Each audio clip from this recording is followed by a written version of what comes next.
Praise లాడమ్మ. దేవునికి స్తోత్రం, మహిమ కలుగునుగాక. ఆమెన్, హల్లెలూయా. ఎలా ఉన్నారు అందరూ? బాగున్నారా? మంచిది. ప్రతిరోజు మనందరం బాగుండాలని దేవుని పేరట ఆయన్ని మహిమపరుస్తూ ఉన్నాం. దేవునికి స్తోత్రం, హల్లెలూయా. ఈరోజు దేవుని యొక్క వాగ్దానం మంచిది. అందరు లేచారా? ప్రార్థన చేసుకున్నారా? దేవుణ్ణి మహిమపరిచారా? బైబిల్ చదివారా? నిజంగా నేను కొంతమందిని వింటూ ఉన్నాను. చక్కగా అమ్మ ఉదయకాలం లేచి బైబిల్ చదువుతున్నాం, నా పిల్లలతో చదివిస్తున్నా, నా భర్తతో చదివిస్తున్నా. ఒక సహోదరి వచ్చి అంటుంది, అమ్మ చక్కగా అన్నతో మంచిగా బైబిల్ చదివిస్తున్నా, నా భర్త గారు నాతో పాటు ఉదయం లేచి మేమిద్దరం నిజమే అంత బాధ్యతలు అయిపోయినాయి, దేవుని సన్నిధిలో చక్కగా ఇద్దరు కలిసి బైబిల్ చదువుకుంటున్నాం, ప్రార్థన చేసుకుంటున్నాం అని చెప్తుంది. ఎంత సంతోషం కదా.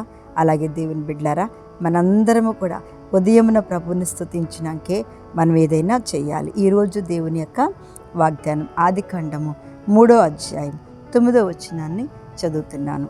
దేవుడైన యెహోవా ఆదామును పిలిచి, నీవు ఎక్కడ ఉన్నావు అని అనెను. అందుకతడు, నేను తోటలో నీ స్వరం విన్నప్పుడు దిగంబరిగా నుంటిని అని భయపడి దాగుకొనెను అని ఉంది కదా. దేవునికి మహిమ కలుగునుగాక. దేవుని బిడ్డలారా, ఆదామును దేవుడు పిలుస్తున్నాడు. ఎక్కడ ఉన్నావు? మనం ఎక్కడున్నా దేవునికి తెలుసు. చెప్పండి అందరూ, మనం ఎక్కడికి వచ్చినా దేవునికి తెలుసు. ఆయన ఎక్కడున్నా మనల్ని చూస్తూ ఉంటాడు. కష్టంలో ఉన్నా, సంతోషంలో ఉన్నా, లోకంలో ఉన్నా, పరిశుద్ధతలో ఉన్నా, ప్రభువులో ఉన్నా, ఏ చిన్న పొరపాటు కూడా దేవుడు మన గురించి అన్నీ తెలుసు. అందుకే అన్నాడు, ఆదామా నిజమే, దేవుడికి ఎంత బాధ.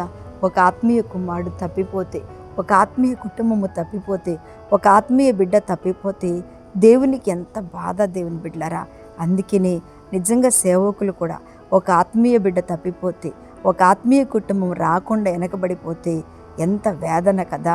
ఆ వేదనలో ఆయన అడుగుతున్నాడు, ఆదామా నువ్వెక్కడున్నావు అసలు? నిజంగా దేవునికి స్తోత్రం. ఎక్కడ రాలేదేంటి? ఎదురుగుండా రాలేదే, నాతో ఆడుకోవటానికి రాలేదే, నాతో మాట్లాడటానికి రాలేదేంటి? ఎక్కడున్నావంటే, అయ్యా నేను దిగంబరినై చెట్టు చాటున దాక్కొని ఉన్నాను. ఎంత బాధ, ఎంత వేదన. దేవుని బిడ్డలారా, నిజంగా మనం సేవకులకు వేదనకరంగా ఉంటున్నామా? దేవునికి వేదనకరంగా ఉంటున్నామా? తర్వాత దేవుణ్ణి దుఃఖపెట్టేటట్టు ఉంటున్నామా? కానీ ప్రభువు మాత్రం ఎంత గొప్పోడంటే, అందుకే ఆయన మనతో ఏం చెప్తున్నా తెలుసా? ఇదిగో నేను నిన్ను అరచేతిలో చెక్కుకొని ఉన్నాను అంటున్నాడు కదండి. దేవుడు మాత్రం మనలను అరచేతిలో చెక్కుకొని ఉన్నాడంట.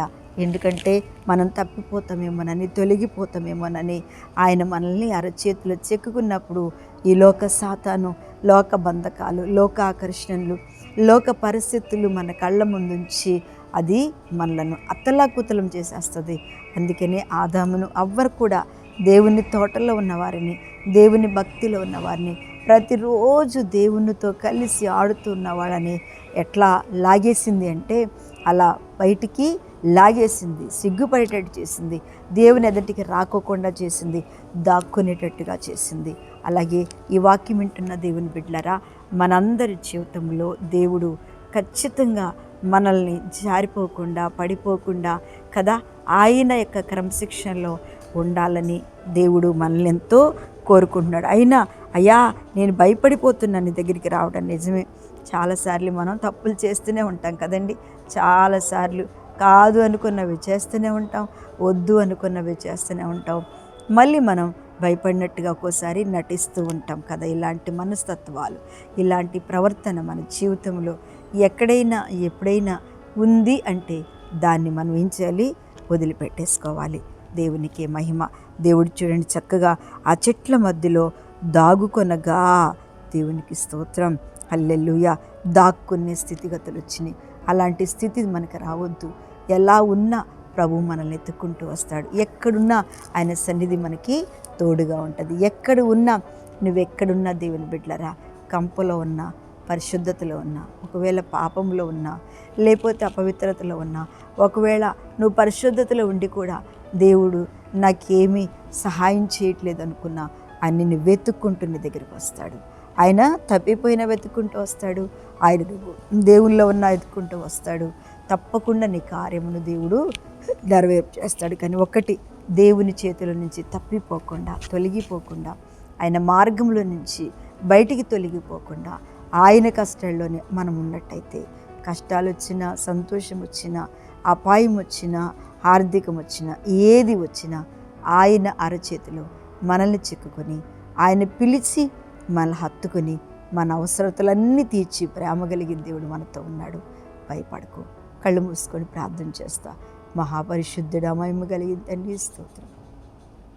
సమయంలో మీరు దిగి వచ్చి అయ్యా మా అందరితో మాట్లాడి తండ్రి మీరు మహిమ పొందుకోండి. అయ్యా ఈ దినమంతా నీ సన్నిధిని, అయ్యా నీ కృపను మాతో ఉంచి నా తండ్రి ఈరోజంతా ఎంతమంది బిడ్డలు ఈ ప్రార్థనలో ఏకీభవిస్తున్నారు వారికి మీరే తోడుగా నడిపించి దీవించమని యేసునామమున అడుగుచున్నాను తండ్రి. ఆమేన్. మంచిదమ్మా. Praise lord. దేవుడు మిమ్మల్ని దీవించును గాక.